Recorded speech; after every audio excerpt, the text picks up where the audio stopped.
The queen hit the marble board with a crack that silenced 200 guests. "Checkmate in 7 moves," Caroline announced, loud enough for every aristocrat in the ballroom to hear. "Unless you'd like to surrender now, Your Grace, and save us both the embarrassment." Duke Donald Whitmore's fingers froze over his knight. This woman, this nobody who'd appeared in London 3 months ago, was destroying him in front of everyone who mattered. "Bold words from someone who's never won," he said. "Then let's make it interesting." Caroline leaned forward, candlelight catching the dangerous glint in her eyes. "If I win, you marry me." The ballroom exploded. Ladies gasped. Men choked on brandy. The orchestra stumbled over notes. "And if I win?" Donald asked, his voice deadly quiet. "I disappear. Forever. You'll never see me or hear my name again." She extended her hand across the board. "Do we have a deal, Your Grace?" He should refuse. This was madness. But something in her eyes, certainty, steel, secrets, made him grip her hand. "Let's begin, Miss Hartley." What Donald didn't know, Caroline held every deed to his crumbling estate, every debt, every mortgage. She'd spent her last coin buying his financial ruin 3 months ago.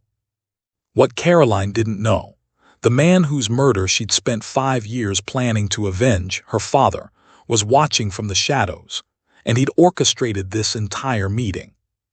What neither knew, by morning one of them would be dead. The first move was made, but this game had started years before either of them realized they were playing. Don't leave yet, because in the next 60 seconds you'll discover why this chess match will end in blood, what secret Donald is hiding behind those cold eyes, and how Caroline's revenge plan is actually a trap set by someone else entirely. Sit tight and enjoy the story. 3 moves in, Donald realized she wasn't just good, she was impossible. "You studied under someone." He moved his knight, trying to regain control. "Your opening isn't from any textbook." "Marcus Hartley," she said, "my father." His hand stopped mid-reach. Marcus Hartley, the master who'd beaten Philidor's student in Paris, the genius who died bankrupt 5 years ago. The man whose debts Donald's mentor had purchased before disappearing. "Impossible," he whispered.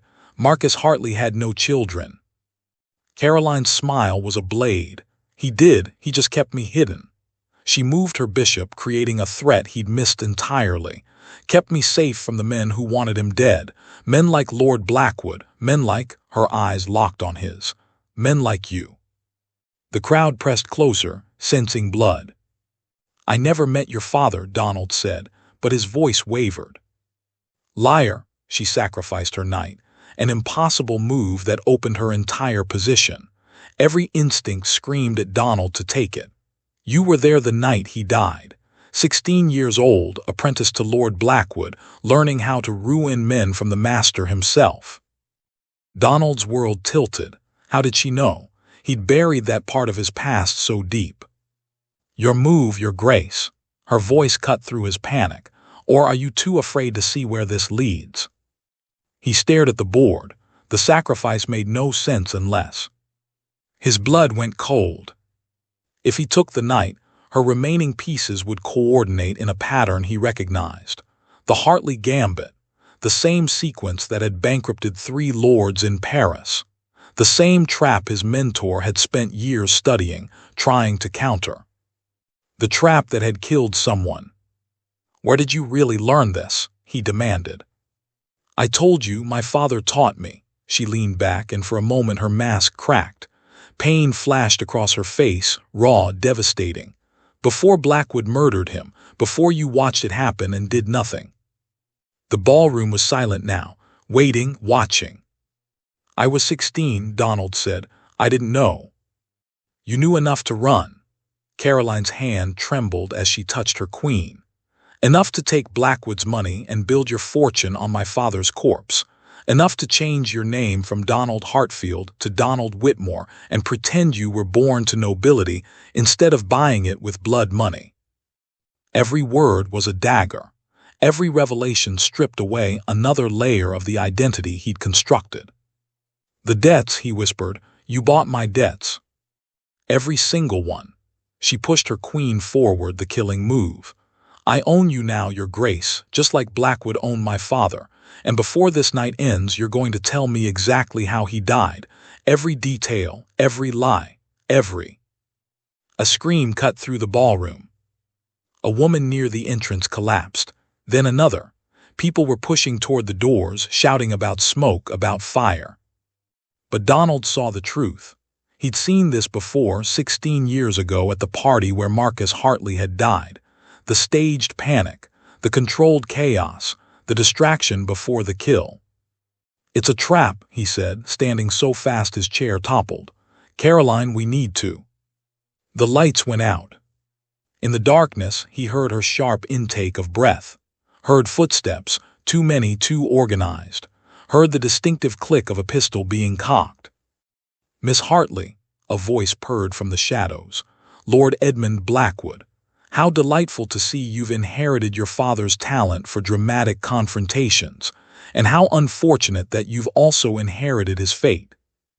A match flared. Blackwood stood at the far end of the ballroom, surrounded by men with weapons, but his eyes were on Donald. "Hello, apprentice," Blackwood said. "Did you really think I wouldn't notice you've been helping her, that I wouldn't see you falling into her trap?" He laughed. "You're about to learn the same lesson Marcus did. When you challenge me, you don't just lose, you disappear." Donald's mind raced through options. They were surrounded, outgunned, cornered.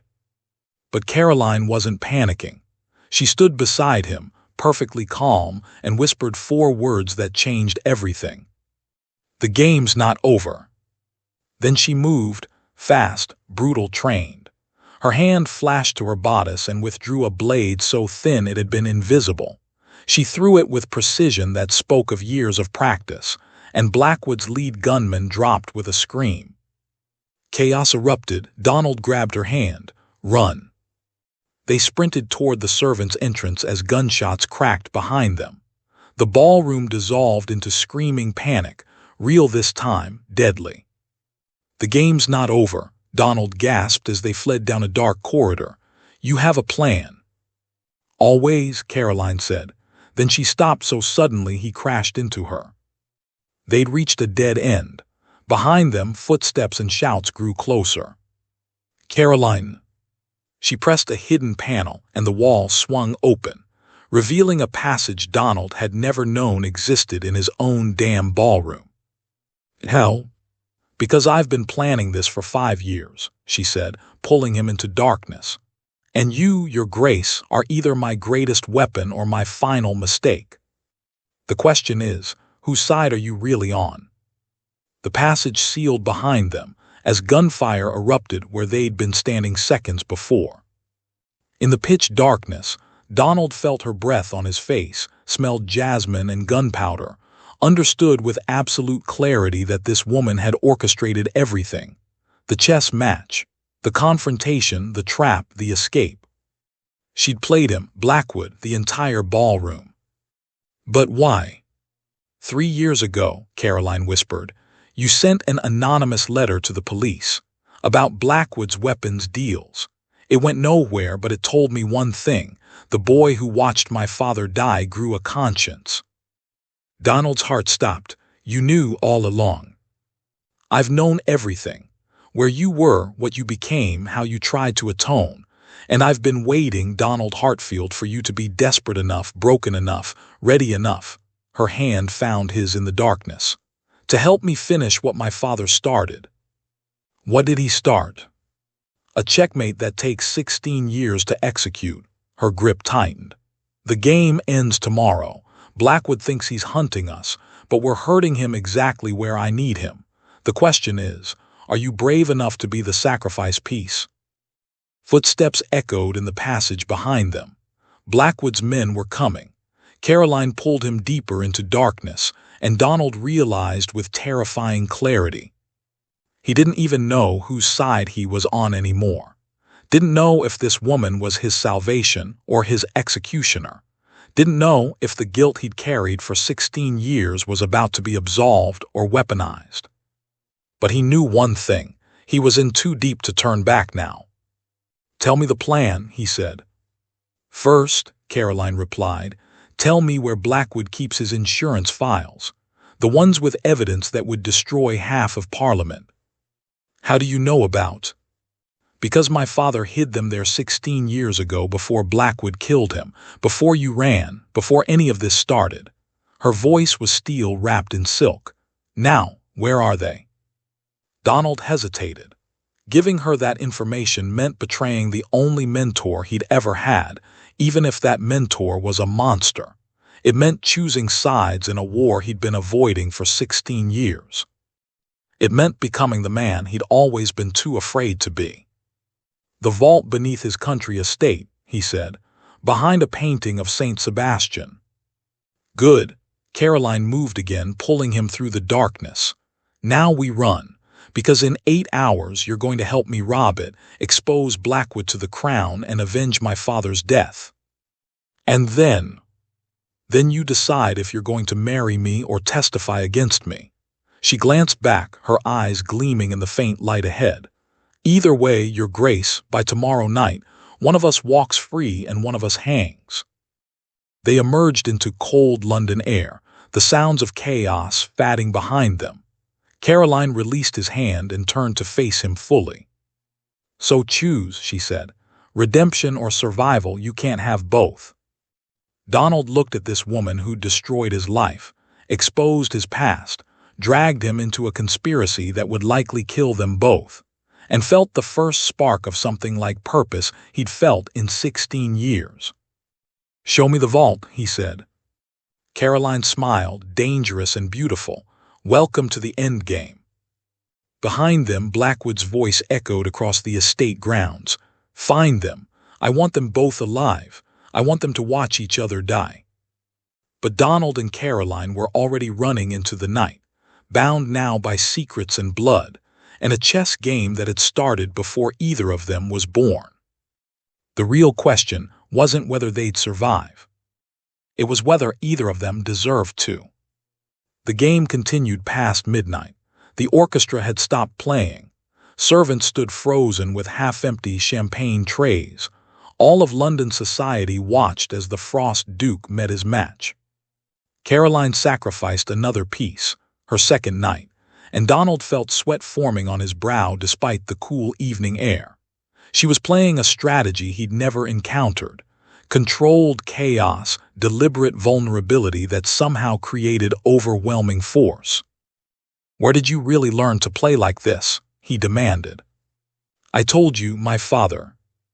"No," Donald moved his queen aggressively, trying to seize control. "Marcus Hartley was brilliant, but he was classical, defensive. This style is something else." Caroline's expression shifted. Just for a moment, Donald saw something raw beneath the confidence. Pain, perhaps, or determination forged in fire. "My father taught me the rules," she said softly. "Life taught me when to break them."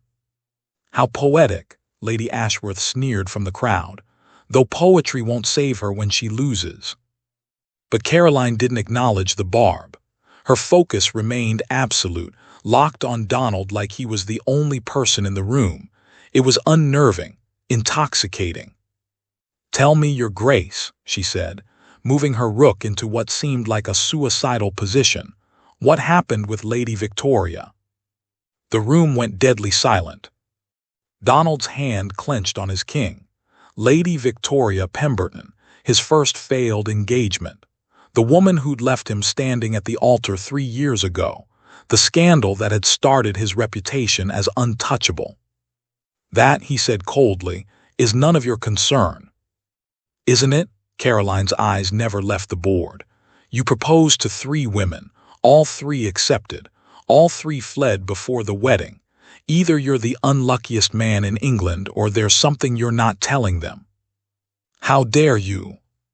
"Your move, Your Grace." Donald forced himself to breathe, to think.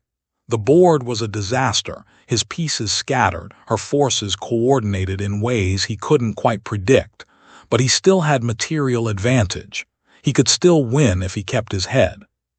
He moved his bishop, attacking her exposed rook. Caroline smiled. Lady Victoria discovered your secret, didn't she? About the estate, about the debts, but that wasn't why she left. Donald's blood ran cold. You know nothing about.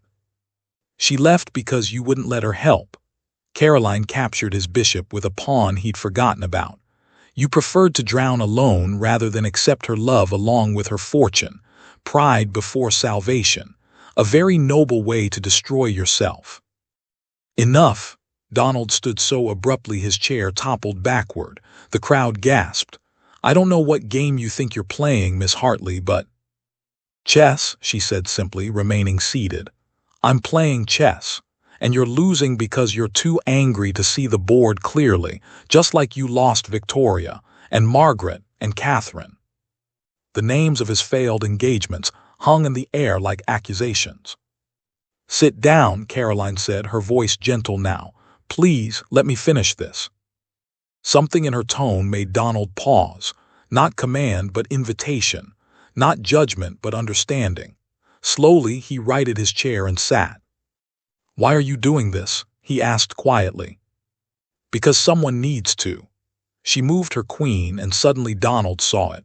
The trap he'd been walking into for the last 15 moves. His king had nowhere to run. And because, unlike those other women, I don't need your money. I already have it. Donald's world tilted. What? Checkmate, Caroline said. Then she reached into her reticule and pulled out a sheaf of documents, sliding them across the board. I bought your debts 3 months ago. Every mortgage, every loan, every creditor. They all answer to me now. The ballroom erupted in chaos. Ladies shrieked. Gentlemen shouted. Lady Ashworth fainted dramatically into Lord Pemberton's arms. But Donald couldn't hear any of it. He could only stare at the documents, official, legal, devastating, bearing Caroline Hartley's signature. Why, he whispered. She stood, smoothing her gown, and for a moment her mask slipped. He saw exhaustion there and determination and something that looked almost like hope. Because you're going to help me destroy the man who murdered my father, she said. And in return, I'm going to save your family's legacy. But first, your grace, you're going to marry me. She turned and walked toward the ballroom doors, leaving him sitting alone at the chess board with a choice. Let her go and lose everything, or follow her into a game far more dangerous than chess. Donald looked down at the documents in his hand, then at the overturned board, then at Caroline's retreating figure.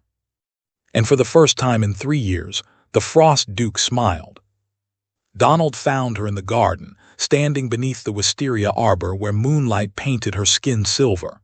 She didn't turn when he approached, but her shoulders tensed. You could have simply told me, he said, about the debts, about your plan. Would you have listened? Caroline's voice was quiet. Or would your pride have sent me away before I finished the first sentence? Donald had no answer. She was right, of course. If she'd approached him directly, he would have assumed the worst.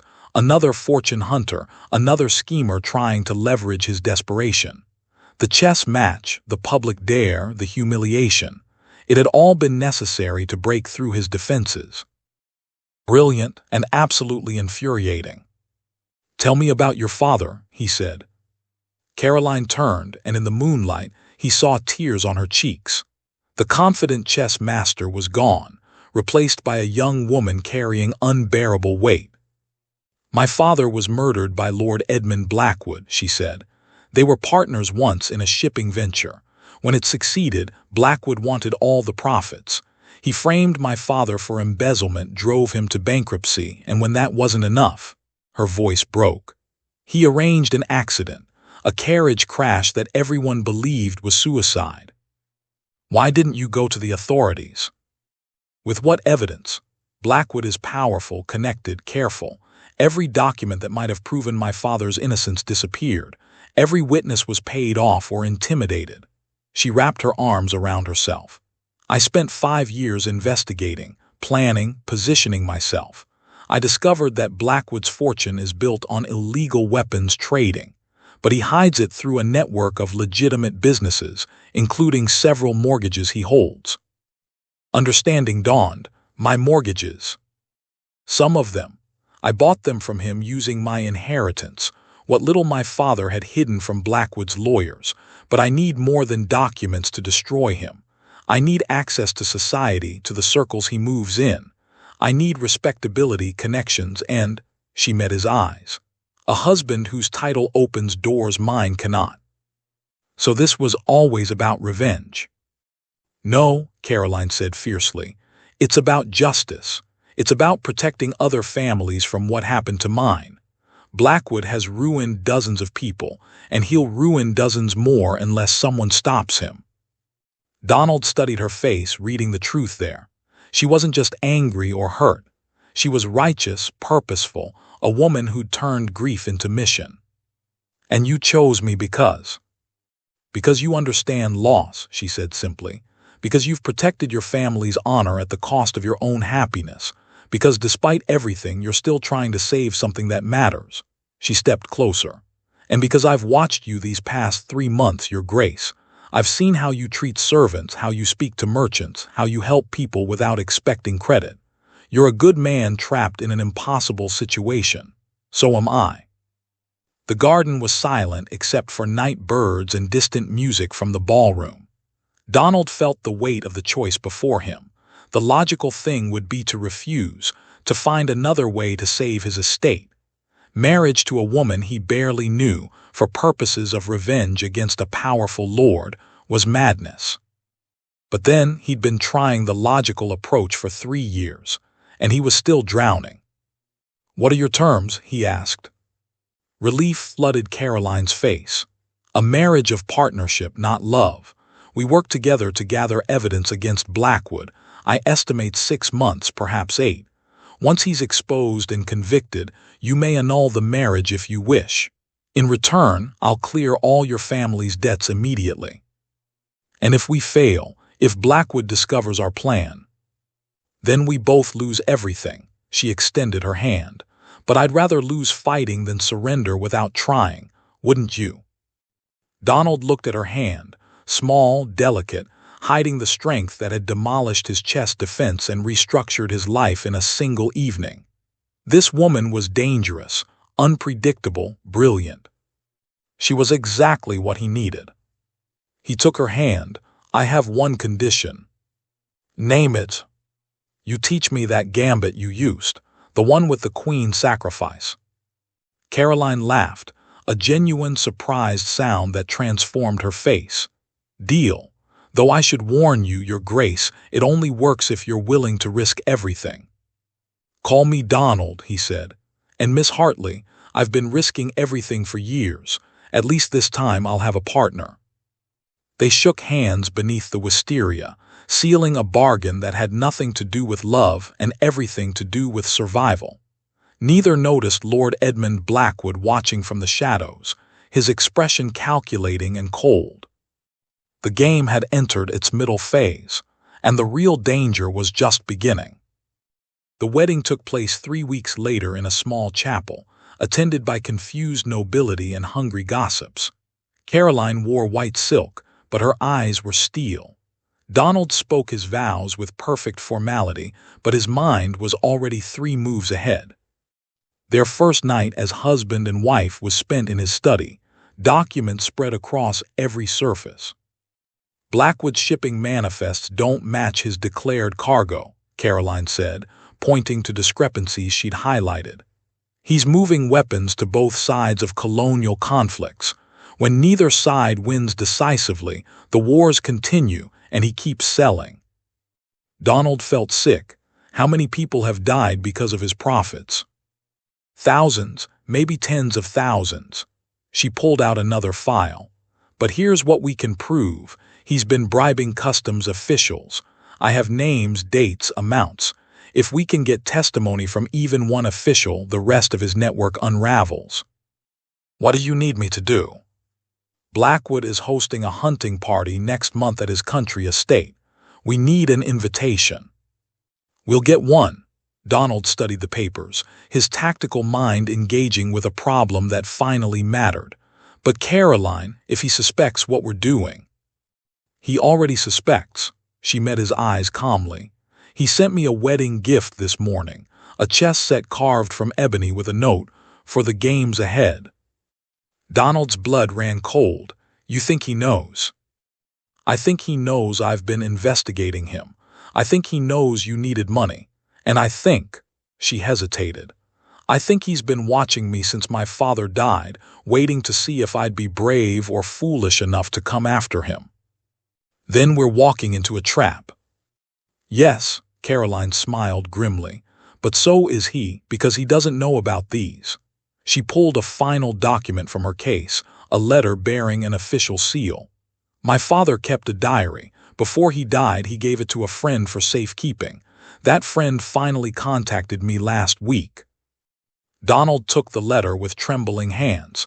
This could be everything we need. Or nothing if we can't authenticate it. That's why we need to get into Blackwood's estate.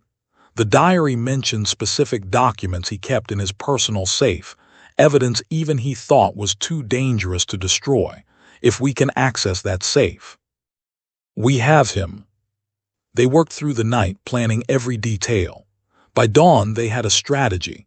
Risky, complex, requiring perfect timing and absolute trust. Donald, Caroline said as golden light crept through the windows. Thank you for believing me, for helping me. He looked at his wife, this strange, brilliant woman who'd crashed into his life like a tempest. She'd blackmailed him, humiliated him publicly, and trapped him in a marriage for revenge. And somehow, sitting here with papers scattered between them, planning something dangerous and probably illegal, Donald realized he'd never felt more alive. Thank you, he replied, for reminding me what it feels like to fight for something. Their eyes met and something shifted, not love, not yet, but recognition. They were allies now, bound by purpose and risk. The sun rose over London as they finalized their plans, neither noticing how naturally their hands had intertwined across the documents, or how easily they'd begun finishing each other's sentences. The marriage might have started as strategy, but somewhere in the night, it had become something more. Partnership, understanding, trust. And Lord Edmund Blackwood, watching from his own study across the city, recognized his mistake too late. He'd expected Caroline to be reckless, desperate, alone. He hadn't anticipated the Duke, brilliant, tactical, and now properly motivated. The endgame was approaching, and for the first time in his career, Blackwood wasn't sure he could win. The hunting party at Blackwood Manor was everything Donald expected, excessive, ostentatious, filled with people more interested in being seen than in actual sport. Caroline played her part perfectly, the charming new Duchess, fascinated by her host's stories, subtly flattering his ego. Your art collection is magnificent, she told Blackwood over dinner, particularly the Caravaggio in your study. My father once mentioned how rare that piece was. Blackwood's smile didn't reach his eyes. Did he? Marcus had such exquisite taste. His death was a tragedy. An accident, Caroline said, her voice steady despite the rage Donald could see in her white-knuckled grip on her wine glass. Though I've always wondered about the circumstances. Carriage accidents are sadly common. Blackwood turned to Donald. Your Grace, I hear congratulations are in order. A whirlwind romance, they say. When you find what you're looking for, Donald replied smoothly, only a fool delays. Indeed, Blackwood's gaze was penetrating. And what exactly were you looking for? The question hung in the air, loaded with implications. Donald felt Caroline tense beside him. A partner, he said simply, someone who understands the value of loyalty. How touching, Blackwood signaled for more wine. Though I must say, Your Grace, I was surprised by your choice. Most men in your situation would have pursued established wealth. There it was, the veiled threat, the reminder that Blackwood knew about the debts, about Donald's desperation. Caroline's hand found Donald's under the table, squeezing once, steady. Most men, Donald said, lack imagination. That night while the household slept, they put their plan into action. Caroline created a diversion, A staged argument in the hallway, loud enough to draw servants, while Donald slipped into Blackwood's study. The safe was exactly where Caroline's intelligence suggested, behind the Caravaggio, protected by a combination lock. Donald pulled out the tools Caroline had procured, delicate picks better suited to a thief than a duke. His hands shook as he worked. Minutes ticked by like hours. Somewhere in the house, Caroline was running out of excuses for her tantrum. The tumblers clicked with agonizing slowness. Then success. The safe swung open, revealing stacks of documents. Donald worked quickly, photographing pages with the camera Caroline had smuggled in her luggage, a cutting-edge device from America, barely larger than a pocket watch, shipping manifests, bribery receipts, letters detailing illegal sales to rebel groups. And there at the bottom, Marcus Hartley's diary. Donald's hands trembled as he photographed each page. Caroline's father had documented everything, meetings with Blackwood, threats made, evidence of framing. It was all here, proof that would vindicate Marcus and destroy his murderer. He was replacing the diary when he heard footsteps. "Your Grace," Blackwood's voice just outside the door. "Are you unwell? Lady Pemberton said she saw you heading this way." Donald's mind raced. The safe was still open. The documents were disturbed. There was no innocent explanation. "I'm admiring your Caravaggio," he called out, quickly closing the safe and repositioning the painting. "Forgive me, I couldn't sleep and found myself wandering." The door opened. Blackwood stood there, flanked by two servants, his expression unreadable. At 2 in the morning, how peculiar. Blackwood's eyes scanned the study, noting every detail. "I hope you found it illuminating." "Indeed," Donald's heart hammered, but he kept his voice steady. "Though I confess, I prefer the work in your private collection, the one you keep locked away." It was a gamble, a reference to evidence they weren't supposed to know about, a dare to see if Blackwood would reveal himself. Blackwood's mask slipped for just a second. Rage, calculation, fear, all flickering across his features before the pleasant smile returned. "I don't know what you mean," he said softly. "But your Grace, a word of advice. Curiosity has consequences.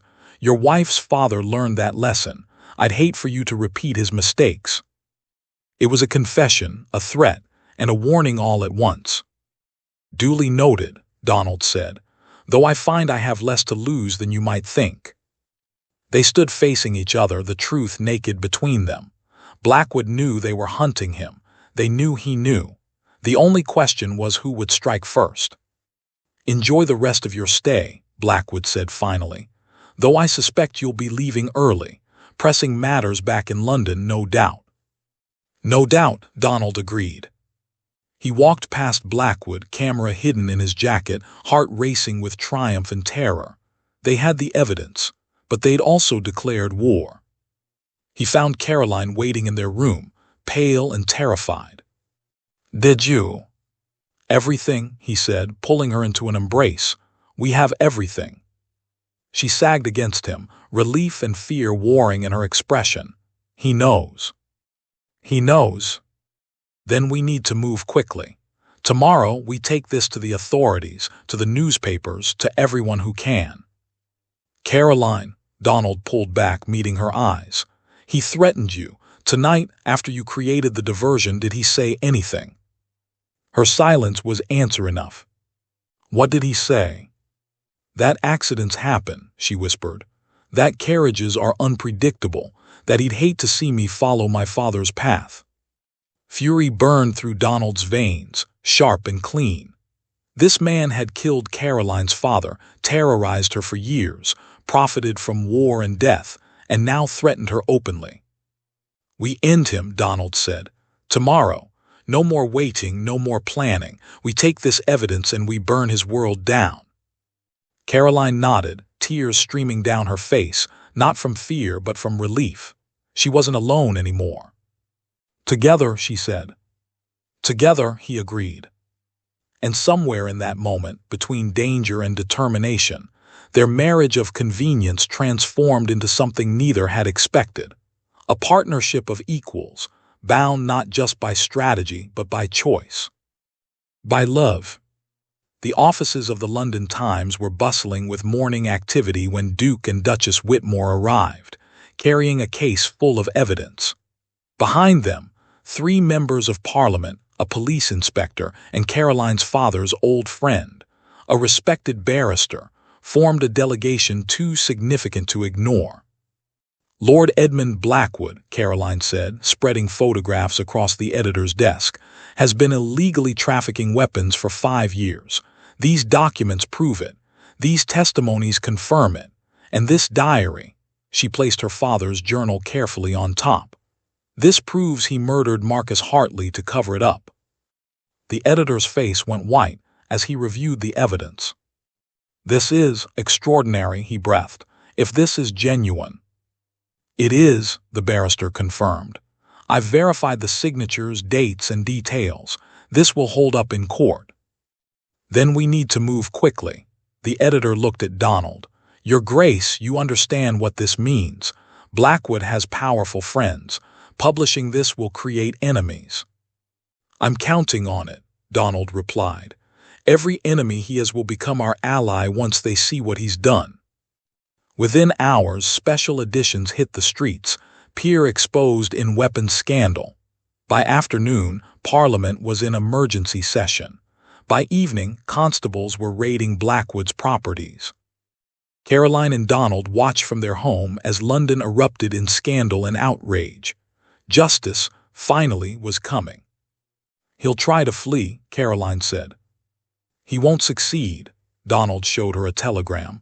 I contacted my Navy friends. Every port is being watched, every ship inspected. He has nowhere to run. You did that when? The morning after the hunting party. I realized then that I wasn't just helping you anymore. He turned to face her. I was protecting my wife. There's a difference. Caroline's breath caught. Donald. I know this started as a bargain, he said softly. Strategy and necessity. But somewhere between that chess game and this morning, it became something else. You challenged me, Caroline. You woke me up. You reminded me what it means to fight for something beyond duty. I blackmailed you, she protested weakly. You saved me, he corrected. You gave me purpose when I had none. You gave me partnership when I expected betrayal. And you gave me, he cupped her face gently, the chance to be the man I wanted to be instead of the lonely fool I'd become. Tears spilled down Caroline's cheeks. I fell in love with you, she confessed. Somewhere between planning revenge and executing it, I fell completely, impossibly in love with you. And I'm terrified because this wasn't supposed to happen. He kissed her, silencing her fears with certainty.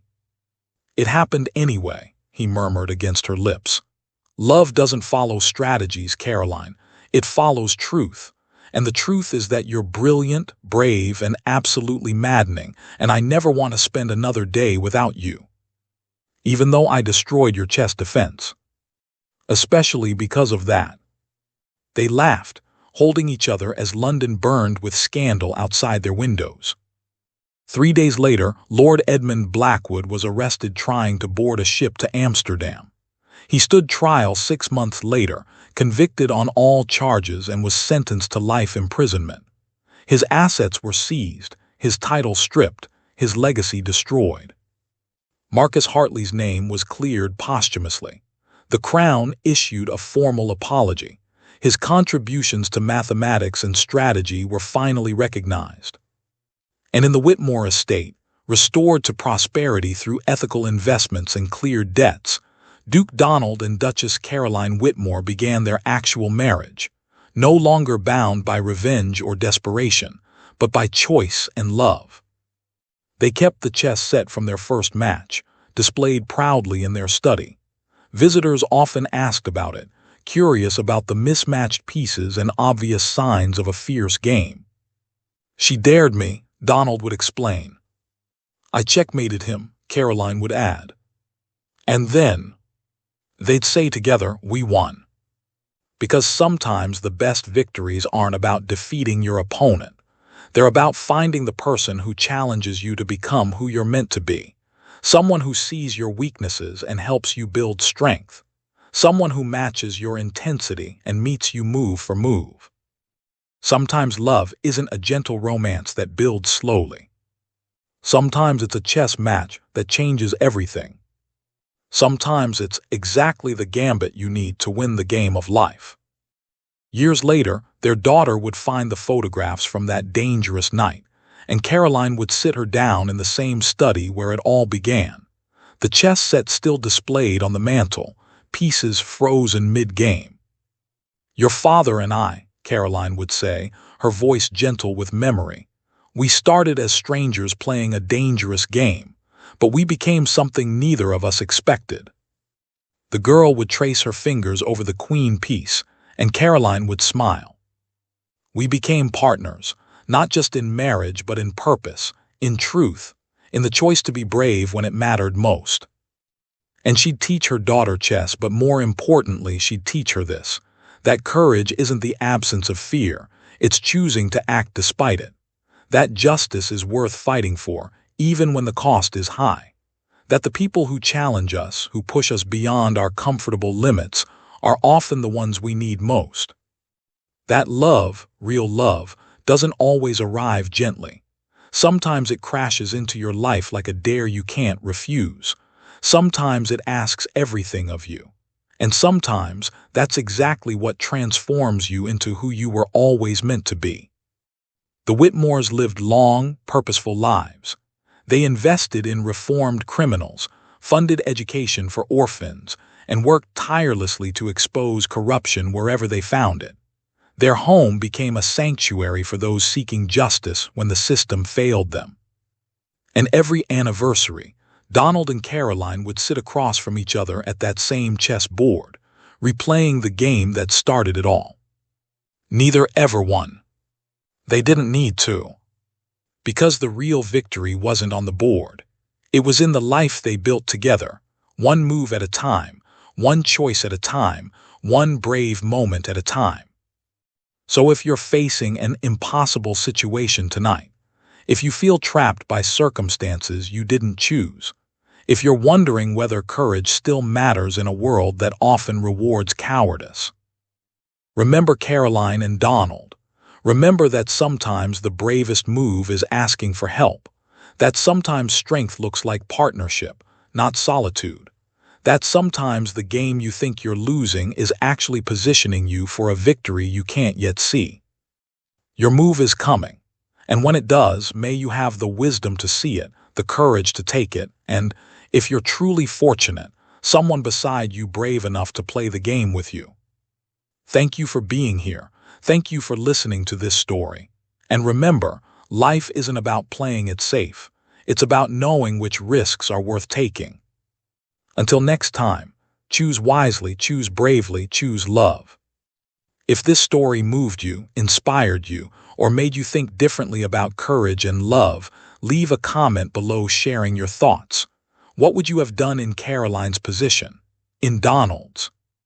And if you know someone who needs to hear this message, someone who's facing their own impossible game, share this video with them. Sometimes a story is exactly what we need to find our courage. Subscribe for more stories that challenge, inspire, and remind us what it means to be truly alive. See you in the next one.